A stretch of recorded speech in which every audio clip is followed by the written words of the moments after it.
Gustavo Rodríguez, con nuestra Iglesia Reformada Durazno, Uruguay, y nos juntamos en nuestro hogar para predicar un día más la palabra de Dios, el Día del Señor, donde los cristianos se juntan, ¿verdad?, para escuchar la voz de Dios, alabarle, para ofrendar, para estar juntos los hermanos en armonía, para compartir un tiempo con los hermanos, como lo hacía la iglesia primitiva, en el libro de los Hechos, ¿verdad? Bueno, qué bueno poder hacer lo mismo que los apóstoles. Y ese es nuestro fundamento, el fundamento de los apóstoles, ¿verdad? Ellos nos dejaron ejemplo enseñado directamente por el Señor, para que ahora nosotros como iglesia de Cristo hagamos lo mismo que hicieron ellos, ¿verdad? Bien, vamos a orar para que Dios dirija esta predicación y Él se glorifique en los resultados.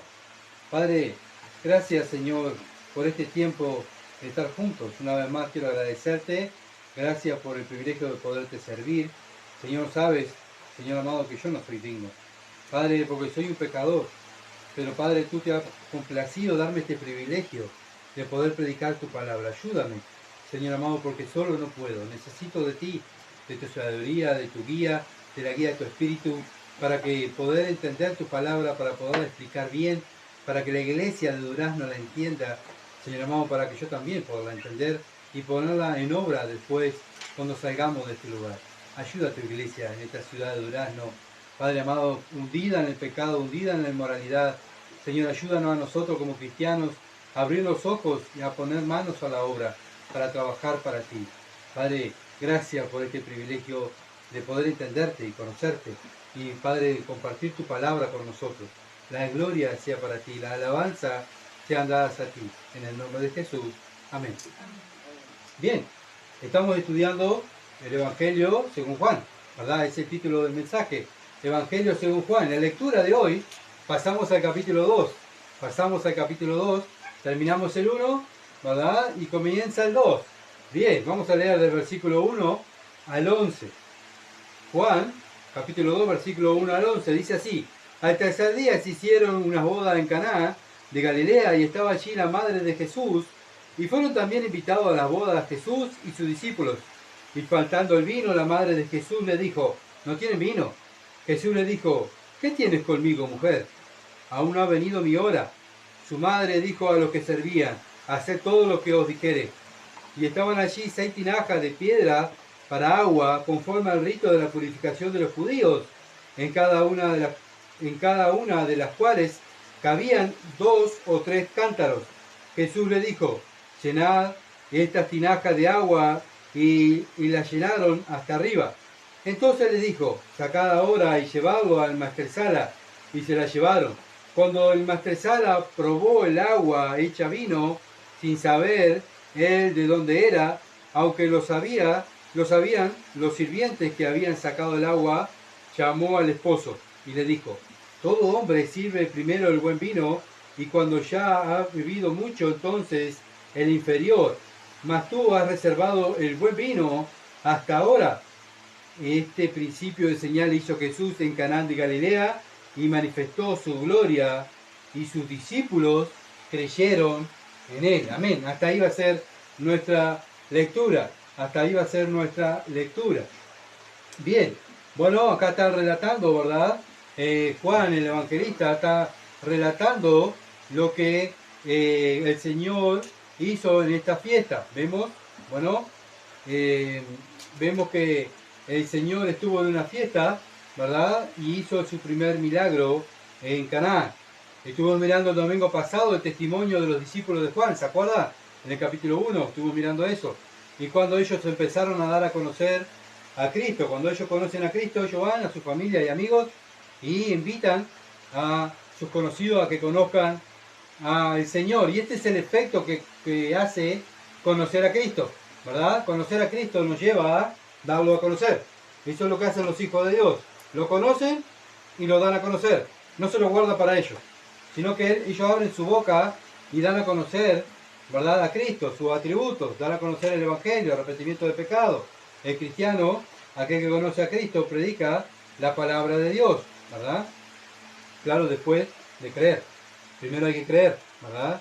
Primero hay que creer en Él, y cuando creemos en Él, hablamos de Él, ¿verdad? Cuando alguien duda, cuando alguien no cree en alguien o en una persona, no se calla, ¿verdad? Más vale no digo nada, capaz que digo algo y como no lo conozco íntimamente, ¿verdad? Y si digo algo y no es, y qué horrible, pero una persona que conoce al Señor sabe lo que habla. ¿Por qué? Porque lo conoce. Yo sé lo que digo porque yo conozco al Señor Jesucristo, ¿verdad? Y por eso lo damos a conocer. ¿Por qué? Porque lo conocemos, ¿verdad? Bien, y al conocerlo nos convertimos, como vimos hoy, un esclavo, ¿verdad? Le hacemos caso a nuestro amo, el Señor es el que manda y los esclavos obedecen. No estamos para... Pero yo pienso, yo creo, yo pensaba, no, eso no corre, ¿verdad? Para un esclavo. El amo manda y el esclavo hace. Y eso es lo que Dios quiere de nosotros, obediencia absoluta a su palabra. Y eso lo estuvimos mirando el domingo pasado, ¿verdad?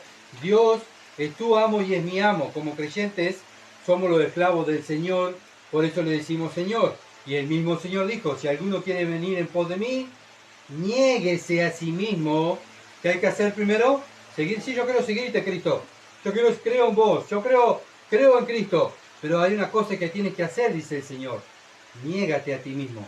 Ya no corre más tu deseo. Ya no corre más lo que te gusta. Bueno, Señor, a mí me gusta, yo pienso, yo creo. No, eso no corre más. Tenés que negarte a ti mismo. Eso fue lo que el Señor nos manda, ¿verdad? Bueno, y cargar la cruz. No solamente negarme, sino también cargar la cruz. Cargar oprobio, insulto, que se rían, que me desamparen, que me dejen solo, ¿verdad? Que no, bueno, mis amigos no se junten conmigo, mis amigas no se junten conmigo, bueno, me dejen solo, no tengan con quién hablar, pero tengo a Cristo en mi vida. Por eso el Señor dice, carga tu cruz y sígame, y sígueme.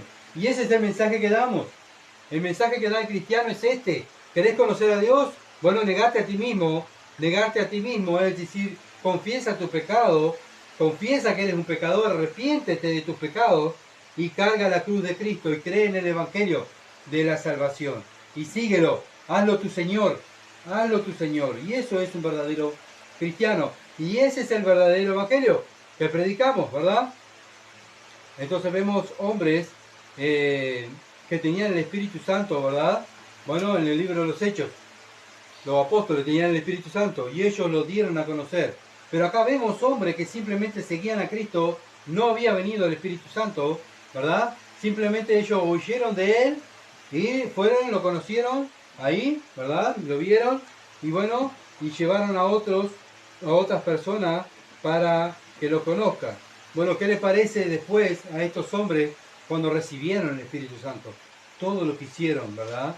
Para el beneficio de la iglesia, guiado por el Espíritu Santo, obviamente guiado por Dios. Pero vemos estos hombres simplemente eran religiosos, seguían un hombre que dijeron que era el Mesías, ellos lo siguieron y fueron a invitar a otros, ¿verdad? Pero después vemos estos mismos hombres con el Espíritu Santo, todo el doble, el triple que hicieron, ¿verdad? Para el Señor. Bueno, tú y yo tenemos el Espíritu Santo. Me imagino que le estamos dando a conocer, ¿verdad?, al Señor Jesucristo. Entonces, en este pasaje que hemos leído, ahora en el capítulo 2, Juan el Evangelista comienza hablando del primer milagro del Señor, para demostrar la deidad de Cristo, para demostrar la deidad de Cristo. Bueno, ¿qué hizo? Convirtió el agua en vino, ¿verdad? Juan escribe 8 milagros en su libro y lo llama señales. ¿Tá? Los milagros que el Señor hace, Juan, el evangelista, los nombra señales, y cada uno de ellos, cada una de las señales fueron diferentes y únicas, ¿verdad? Bueno, ¿para qué la hizo el Señor? ¿Para qué la hizo y para qué Juan la anotó? Bueno, Juan capítulo 2, versículo 11, dice, este principio de señales hizo Jesús en Caná de Galilea y manifestó que su gloria, o sea, sus atributos, ¿se acuerdan? Manifestar la gloria de Dios era manifestar los atributos de Dios. Bueno, ¿qué hizo el Señor?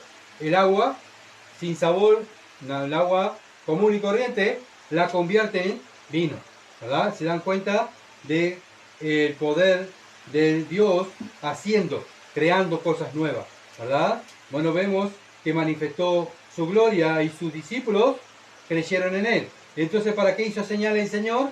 Para manifestar la gloria de Dios, los atributos de Dios, y para que los discípulos creyeran en Él. ¿Se entiende? No era bueno para que para sacar, que se hace famoso del pueblo y el pueblo lo aplaudiera y ya acá tenemos uno que hace milagros y claro, como vemos hoy, ¿verdad? Venga que hoy es la campaña de milagros, ¿verdad? El Señor no lo hizo así, ¿verdad? El Señor hizo estos milagros. ¿Para qué? Para que creyeran en Él, que Él decía ser el Hijo de Dios, el Jehová del Antiguo Testamento, y bueno, los milagros que Él hacía. Por eso Él dijo a los fariseos, bueno, ¿por qué obra me van a juzgar? Ellos dijeron, no podemos juzgarte por las obras, porque todas las obras que tú haces sabemos que vienen de Dios, ¿verdad? Te juzgamos por lo que tú dices ser igual a Dios, por lo que tú dices. Bien, vamos a Juan capítulo 2, versículo 1. Al tercer día se hicieron unas bodas en Caná de Galilea. Bueno, acá se refiere al tercer día. ¿Qué día? Bueno, el tercer día de Felipe y Natanael. ¿Se acuerdan? Felipe y Natanael en capítulo 1, 43. Capítulo 1, versículo 43. Cuando el siguiente día quiso Jesús ir a Galilea y halló a Felipe y le dijo, sígueme. Bueno, al tercer día de que Felipe y Natanael, ¿verdad?, conocen al Señor. Dice que había una boda. La boda de ese tiempo muchas veces duraba una semana de fiesta, ¿verdad? Tenían los israelitas cuando se casaban, según, ¿verdad?, según la capacidad económica que tenía la familia, ¿verdad?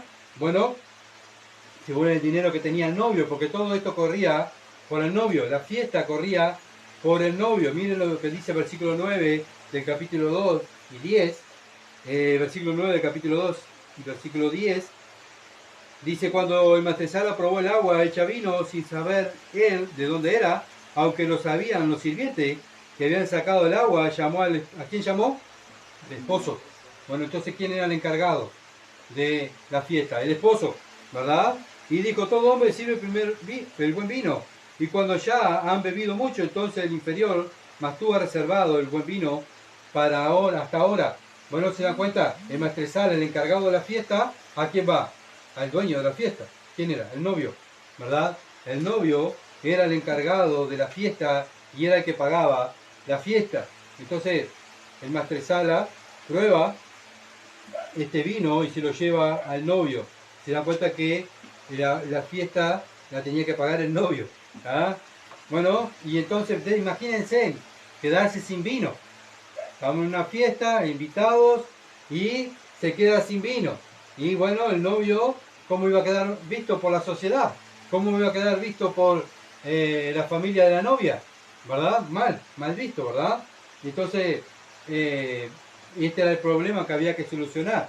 Bueno, el Señor es invitado a la fiesta, el Señor llega, bueno, y la madre del Señor, María, le dice, no hay vino, no hay vino.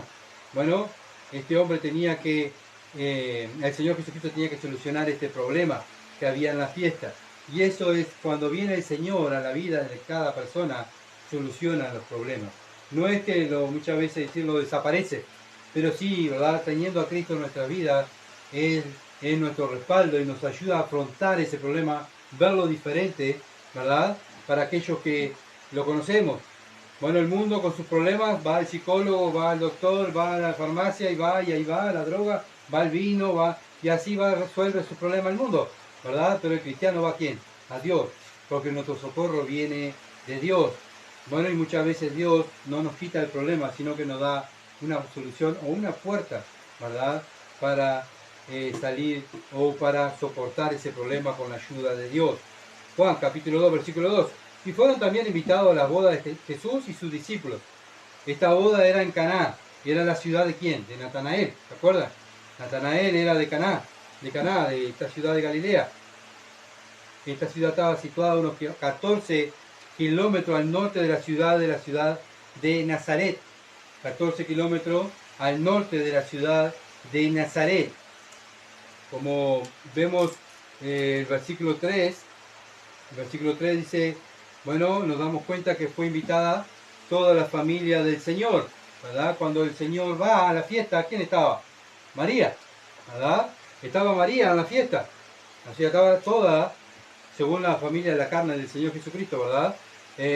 No sabemos si los novios eran familiares directos, no sabemos si eran primos, si era, bueno, capaz que era la hermana de Jesús, ¿verdad? Porque Jesús tuvo hermana, tuvo hermanos también. Después que María tiene a Cristo, bueno, María hace su vida matrimonial común y corriente con José. Y bueno, y ellos tienen hijos. Y acuérdense que tener hijos en este tiempo, ¿qué eran? Y en todo tiempo son una bendición. Pero una familia que tenía muchos hijos, en la familia judía, era muy bendecida. ¿Ah? Así que María no solamente tuvo a Jesús, ¿verdad? Sino que tuvo más hijos después con José. Nada que ver lo que enseña muchas veces la Iglesia Católica, ¿verdad? La Iglesia Católica enseña que María, bueno, santa, pura, tuvo a Cristo y ya está. No, no, María tuvo una vida matrimonial, tuvo un esposo, José, y tuvo más hijos. Y acá la vemos, ¿verdad? En una fiesta invitada. No sabemos si eran familiares directos de María, pero vemos a María dando órdenes, ¿verdad? Quiere decir que, bueno, que era algo, o sea, tenía algo directo con esa familia que se estaba casando, con la novia, ¿verdad?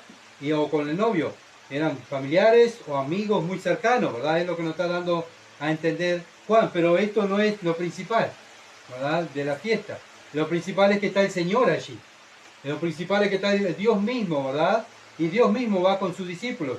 ¿Y qué discípulos eran? Eran 5. ¿Se acuerdan? Eran Andrés, Simón, Pedro, Felipe, Natanael y Juan. 5. Todavía no habían nombrado a los otros, ¿verdad? Esto es lo que había encontrado en el capítulo 1.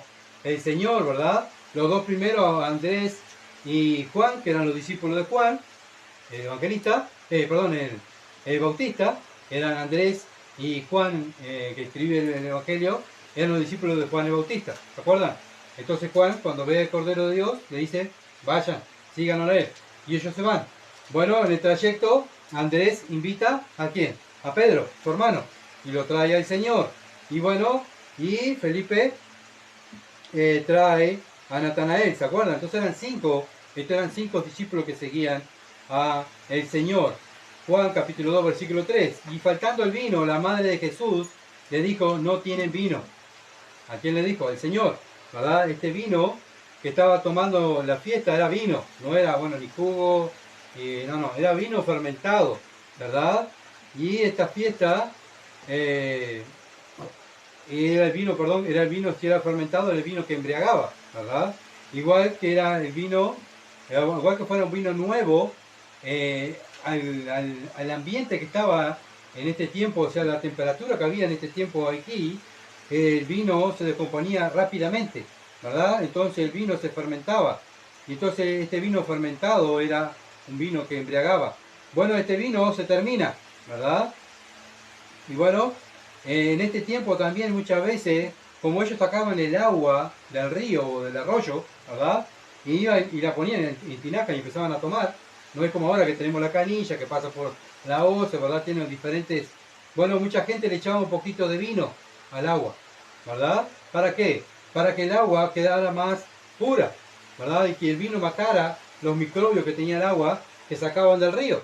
Era un agua del río, donde tomaban los animales, donde tomaban toda clase, ¿verdad? De animales y personas. Iban personas, tomaban, bueno, también de los pozos, ¿verdad? Y bueno, la purificaban con un poquito de vino. Le echaban, le ponían 1/3 de agua y 1/10 de vino, ¿verdad? Un vino concentrado. Y bueno, y esto sí no embriagaba, porque era agua mezclada con vino para darle un gustito y para que el agua quedara más sana. Por eso cuando vino el Espíritu Santo, ¿se acuerdan? En el capítulo 2 de Hechos, bueno, la gente pensó de los apóstoles cuando empezaron a predicar, que decían, están llenos de vino, están llenos de mosto, están llenos de vino, están borrachos, ¿verdad? Porque pensaron que los apóstoles estaban tomando vino puro, ¿verdad? Entonces era muy común en Israel tomar vino, era muy común, ¿verdad? Tomar vino, otra gente tomaba vino con agua, o si eran muy pobres tomaban agua, pero bueno, aquel que podía le echaba un chorrito de vino para que el agua quedara más purificada, ¿verdad? Bueno, por eso también Pablo le dice a Timoteo que tomara un poco de vino. Recuerda que Timoteo también era una persona que era enferma del estómago. Entonces Pablo le dice a Timoteo, toma un poco de vino para tu estómago, para aliviarte. Entonces usaban el vino también como medicina. Usaban el vino como medicina. También Dios dice que tomar vino, ¿verdad? Y embriagarse, o sea, tomar vino y embriagarse, eso sí es pecado. Pero no tomar un poquito de vino es pecado, ¿se entiende? Bueno, embriagarse con vino eso sí es pecado, pero tomar con moderación no es pecado. Miren lo que dice Proverbio, capítulo 20, versículo 1. Proverbio, capítulo 20, versículo 1. El vino es escarnecedor, la sidra alborotadora, y cualquiera que por ello yerra, o sea, erra, no es sabio. O sea, una persona que se embriaga con vino no va a tomar decisiones sabias, ¿verdad? Bueno, errar tomando mucho vino es pecado a los ojos de Dios, porque tomar mucho vino alborota a las personas y muchas veces causa violencia en la persona, ¿verdad? El alcohol, el vino causa que la persona se ponga violenta. Bueno, dicen cosas que no tienen que decir, ¿verdad? Bueno, su mente queda embotada con el alcohol y no pueden pensar como Dios manda. Por eso el cristiano no debe emborracharse, ¿verdad? Tomando mucho vino. Obviamente, si un cristiano toma una copa de vino con la comida y viene un hermano que tiene problemas con el alcohol o tuvo problemas con el alcohol, yo no me voy a poner a tomar vino. ¿Por qué? Porque estoy pecando, como vimos en Romanos, ¿se acuerdan? Romanos 14, el estudio de Romanos, que el hermano es más débil, ¿verdad? El hermano más fuerte tiene que ayudar al hermano más débil. Bueno, si yo sé que mi hermano tiene problemas o tuvo problemas con el alcohol, yo no me voy a poner a tomar vino adelante de mi hermano. ¿Por qué? Porque ahí sí es pecado, ¿verdad? Ahí sí es pecado. Ya lo vimos cuando estudiamos Romanos, el tema del alcohol, ¿verdad? Y bueno, de la comida, de lo que bebían, y ahí se juzgaban, estaban juzgándose la iglesia. Dentro de la iglesia había problemas, la iglesia de Roma, porque tú comes carne, yo no como carne, y tú sos judío, yo soy gentil, tú tomas vino, yo no tomo vino, ¿verdad? Y ahí empezó un problema en la iglesia por no mirar por el bienestar de los hermanos. Bien, seguimos. Juan, capítulo 2, versículo 4. Juan, capítulo 2, versículo 4 dice, Jesús le dijo, ¿qué tienes conmigo, mujer? Aún no ha venido mi hora. Bueno, el Señor le dice a su madre, ¿qué tienes conmigo? ¿Verdad? Como diciéndole que todavía tenía que hacer cosas para el Padre. ¿Se entiende? Bueno, madre, yo tuve 30 años en tu casa. ¿Ah? Sometido, o mujer, sí, mujer, tuve 30 años sometido en tu casa. ¿Ah? Bajo tus órdenes. Pero ahora tengo otra orden. ¿Ya? Ahora salgo a trabajar para mi Padre. ¿Ya? Salgo a trabajar para mi Padre Celestial. Bueno, todavía no he terminado mi ministerio, mujer, ¿verdad? Todavía no, terminar el ministerio de Cristo era terminar ¿dónde? En la cruz, ¿verdad? Derramar su sangre por la salvación de las personas, ¿verdad? Entonces, todavía no había terminado el ministerio de Cristo en la tierra. También vemos que le marca una distancia a su madre, a esta mujer, o sea, a su madre le marca distancia y le da a entender que ahora no estaba más bajo su dominio, no estaba más bajo su techo, ¿verdad? Sino que ahora estaba completamente al servicio de Dios, de su Padre, del Señor, y él tenía que cumplir con su Padre. El Padre le había mandado le había mandado a hacer un trabajo aquí en la tierra, y María lo sabía, porque con María viene el ángel y le dice, ¿te acuerdan? Que el santo ser que iba a nacer de su vientre iba a ser llamado hijo de Dios. Bueno, María sabía que ese niño venía con un fin a la tierra y tenía un propósito, y un propósito divino, y tenía que cumplirlo, y ahora era la hora donde Cristo comienza a cumplir ese propósito. Entonces ahora lo que le da a entender a María es que María tenía que ver a Cristo como su Mesías. ¿Se entiende? Ahora no era más mi hijo, ahora es el Mesías, es el Señor. María tenía que verlo así a Cristo ahora, ¿verdad? Por eso el Señor marca distancia y tenía que reconocer que ella necesitaba de ese hombre que estaba ahí, de ese hombre que ella crió. Ese hombre iba a morir, también iba a morir por sus pecados, porque María también era una pecadora, como cualquiera de nosotros, ¿verdad? Simplemente fue elegida para tener al Mesías. Pero María era una pecadora que necesitaba la salvación. Bueno, pero Cristo tenía que morir, ¿verdad? Bueno, ahora tenía que ver a Cristo, a Jesús como el Mesías prometido que tenía que cumplir esa misión. Marcos capítulo 3, versículo 31 al 35. Marcos capítulo 3, versículo 31 al 35. Vienen después sus hermanos y su madre, quedándose afuera. Enviaron a llamarle, y la gente que estaba sentada alrededor de él le dijo, tu madre y tus hermanos están fuera y te buscan. Y él respondió diciendo, ¿quién es mi madre y mis hermanos? Y mirando a los que estaban sentados alrededor de él, dijo, he aquí mi madre y mis hermanos, porque todo aquel que hace la voluntad de Dios, ese es mi hermano y mi hermana y mi madre. Acá lo vemos al Señor, ¿verdad? Bueno, ¿cuál es la familia íntima de Dios? ¿La de la carne o aquellos que hacen la voluntad del Padre Celestial? Pues la familia íntima de Cristo es aquellos que hacen la voluntad de Dios. Y ahora Cristo se separa, ¿verdad?, de la familia carnal para hacer la voluntad del Padre. Y morir también por su madre carnal y sus hermanos en la carne. Y ellos tenían que reconocer a Jesucristo como su Salvador, como el Hijo de Dios y como el Mesías enviado a salvar a los escogidos por el Padre.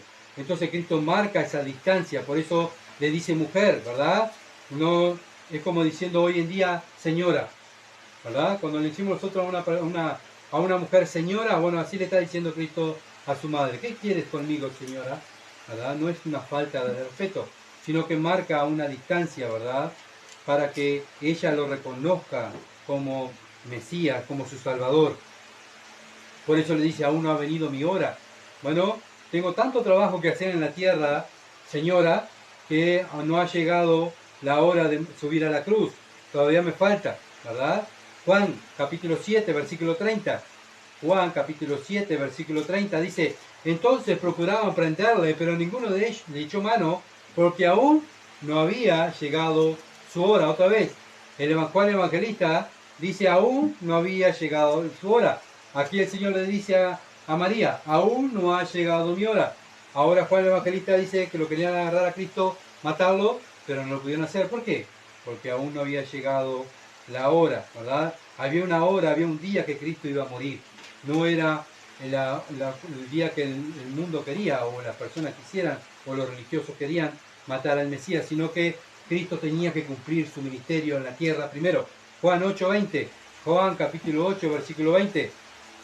Dice, estas palabras habló Jesús en el lugar de las ofrendas, enseñando en el templo y nadie le prendió porque aún no había llegado su hora. El Señor confronta a los fariseos, al sumo sacerdote, a toda la comitiva religiosa que estaba ahí en el templo, lo va y lo enfrenta.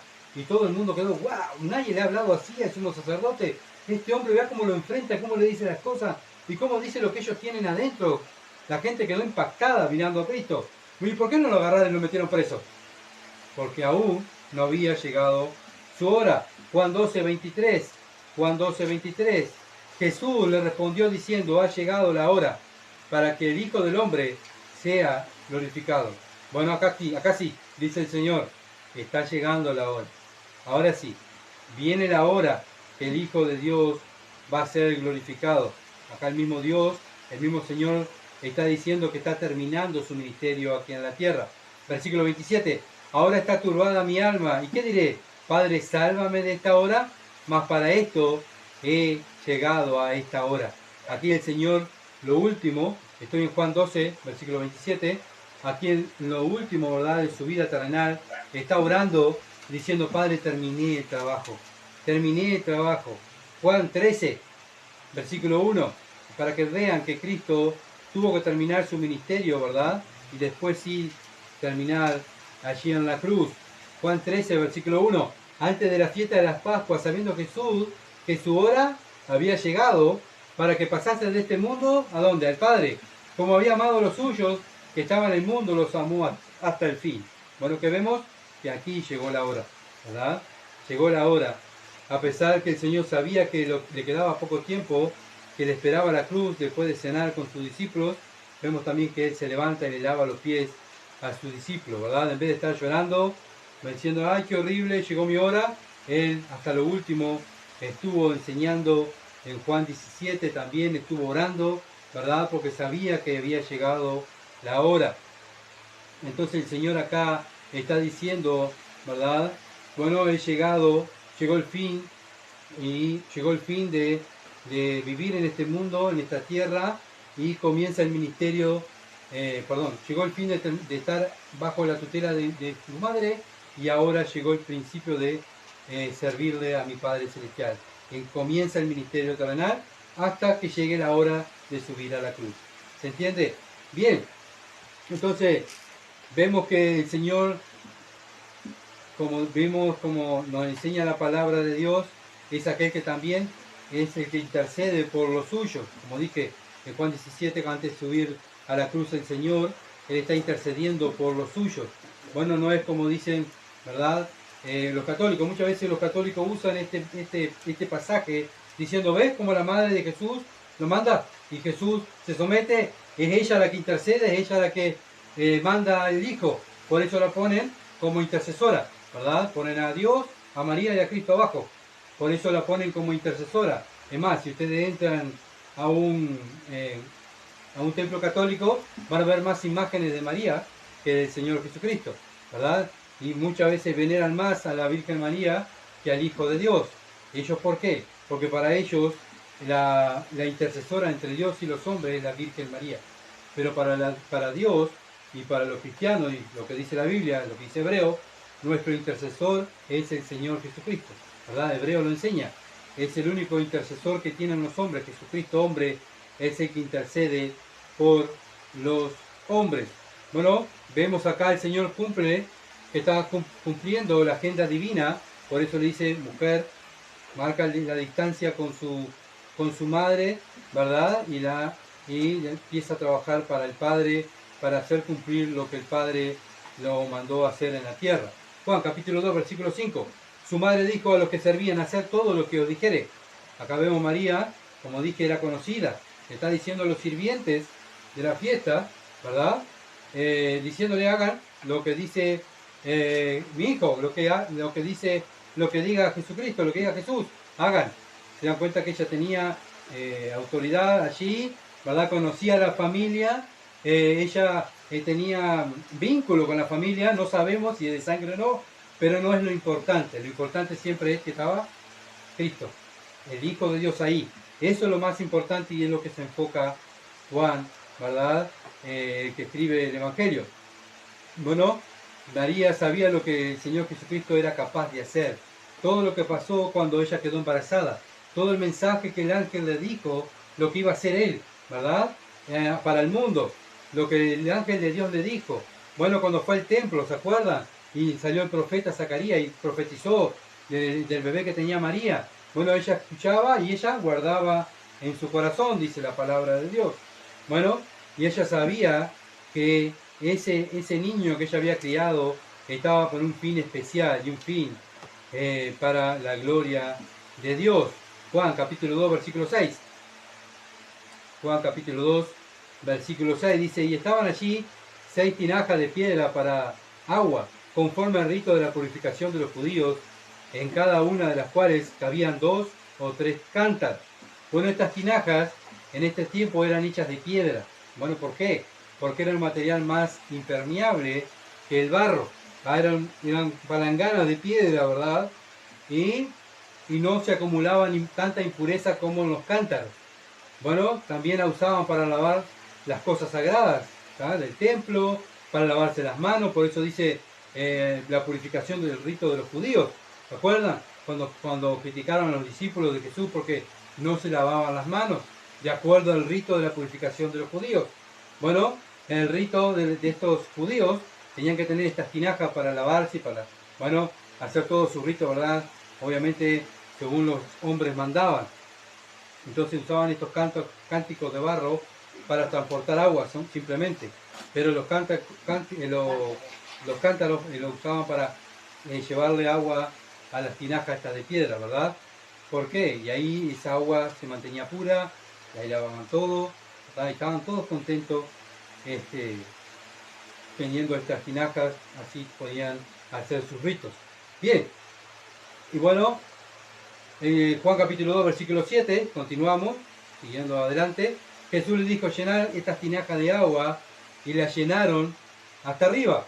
Las llenaron hasta arriba.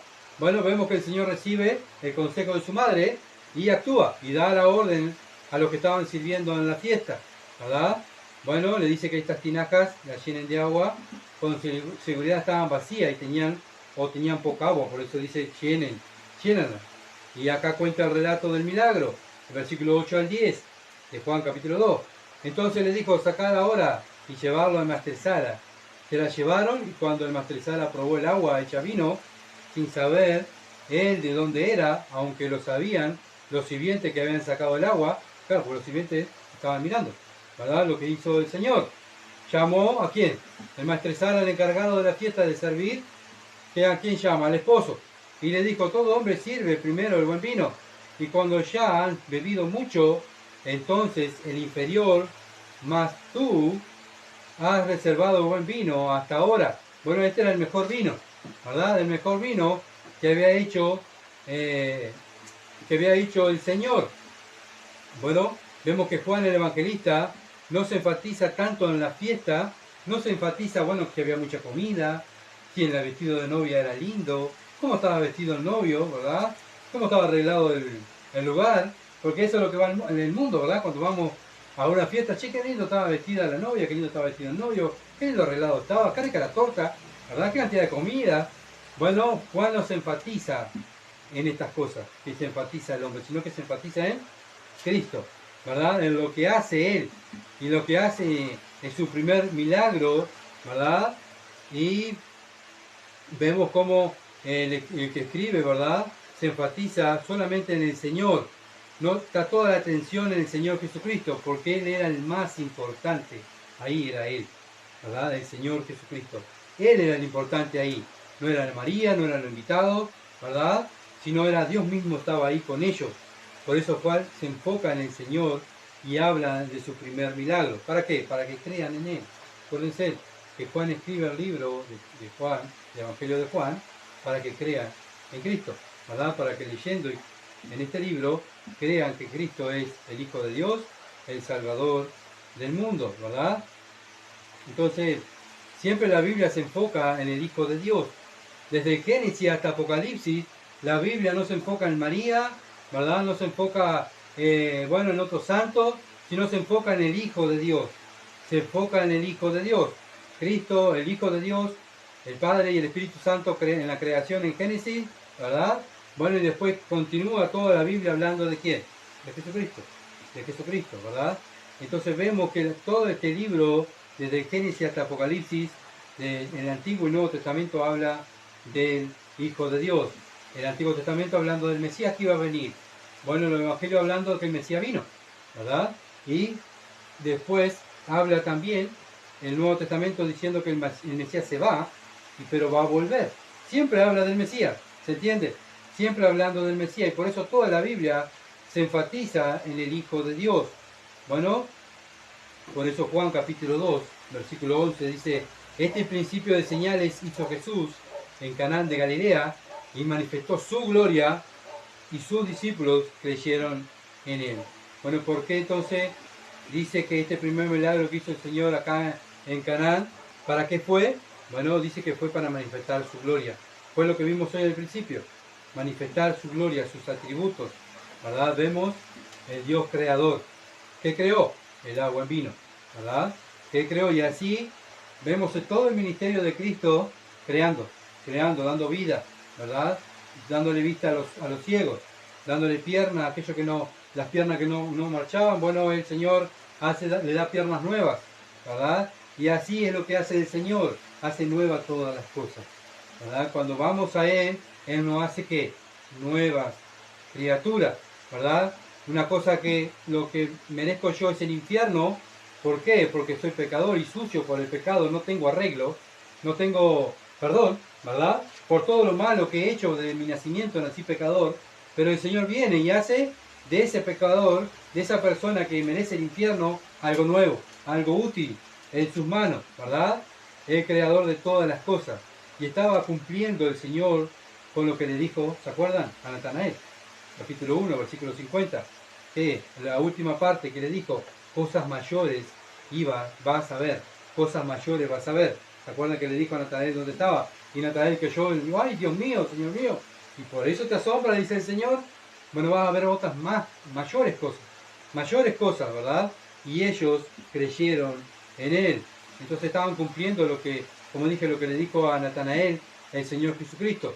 Y estos cuatro discípulos, ¿qué les pasó?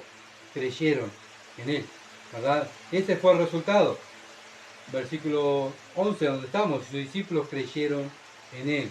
Juan nos muestra que los milagros de Jesús, del Señor Jesucristo, no eran simplemente señales, sino eran para demostrar su poder como Dios, para que creyeran en Él, para respaldar lo que el Señor dijo que dijo ser.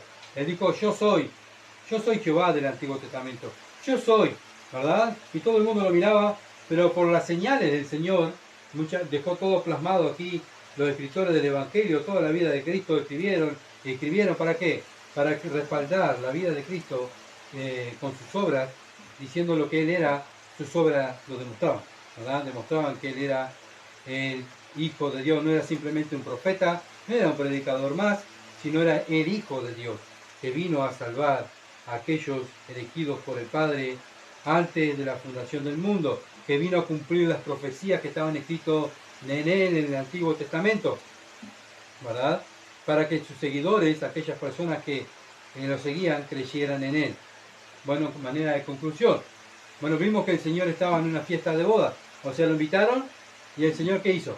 Fue y llevó a sus amigos, ¿verdad? Así que bueno, ir a una fiesta de boda no es pecado, ¿verdad? Si el Señor Jesucristo fue una fiesta del mundo, ¿verdad?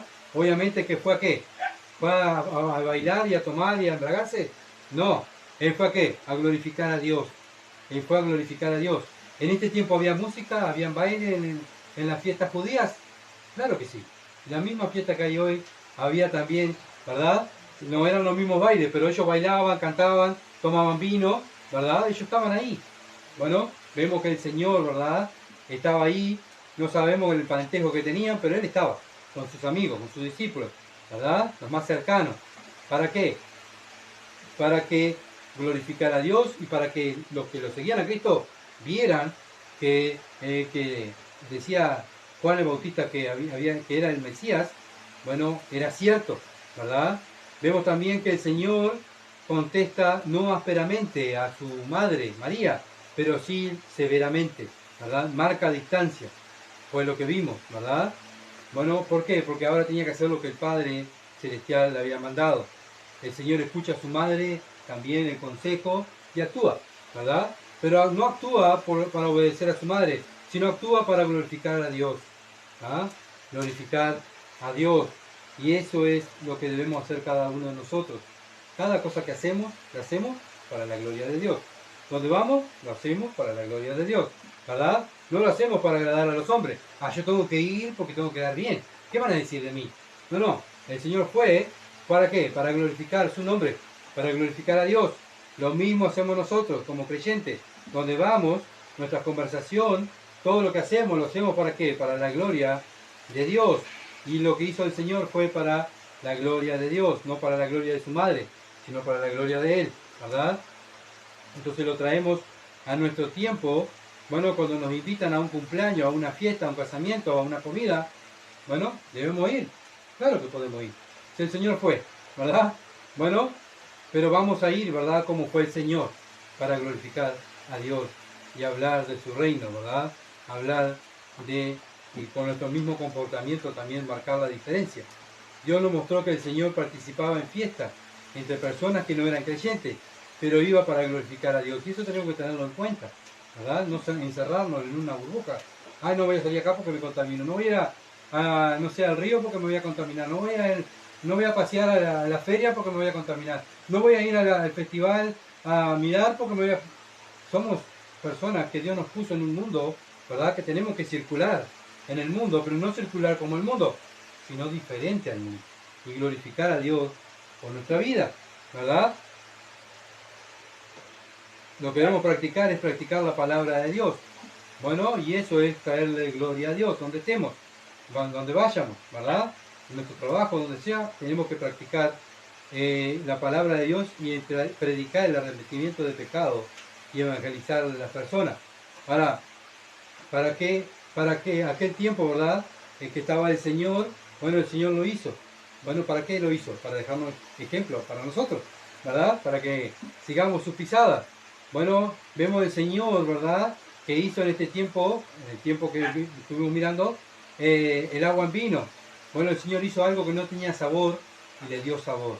Bueno, lo mismo en nuestras vidas. Cuando una persona va arrepentida a Dios y cree en el Evangelio, ¿cómo va? Va harta de su vida. ¿Por qué? Porque mi vida no tiene sabor. Señor, mi vida no tiene sabor. ¿Sabes qué? Estoy harto de la vida que llevo. Señor, quiero una vida nueva. Me arrepiento de la vida que yo llevo. Quiero una vida nueva. Bueno, eso es arrepentimiento. ¿Se entiende? Quiero una vida nueva. ¿Qué hace Jesús? Te da una vida nueva. Hace un vino, le da sabor a tu vida. ¿Se entiende? Venimos como agua sin sabor, vamos a Cristo y Cristo nos da una nueva vida. ¿Cuándo? Cuando nos arrepentimos de nuestros pecados, ¿verdad?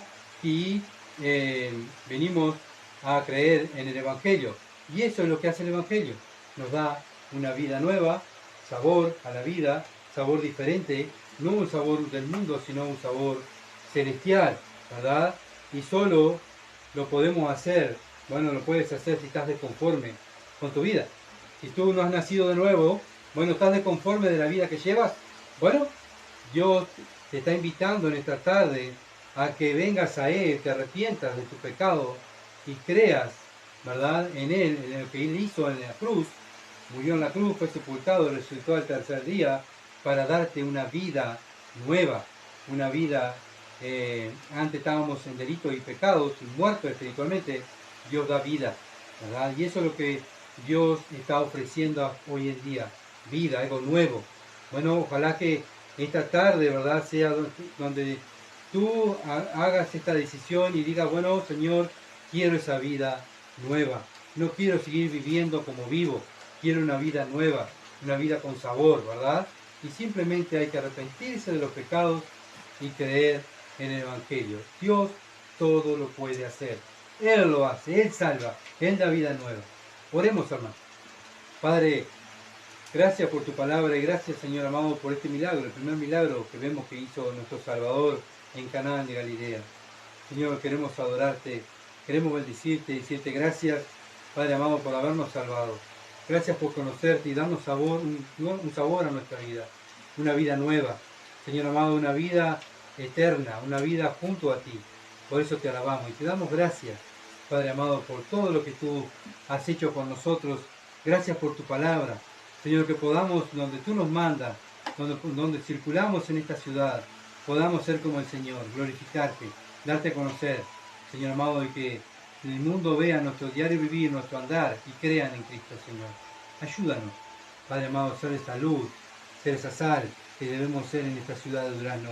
Como iglesia, perfecciónanos, Señor, que podamos ser hacedores de tu palabra, y ahí se va a ver nuestra madurez espiritual, cuando hacemos lo que tú nos mandas. Bendito sea tu nombre, en el nombre de Jesús. Amén.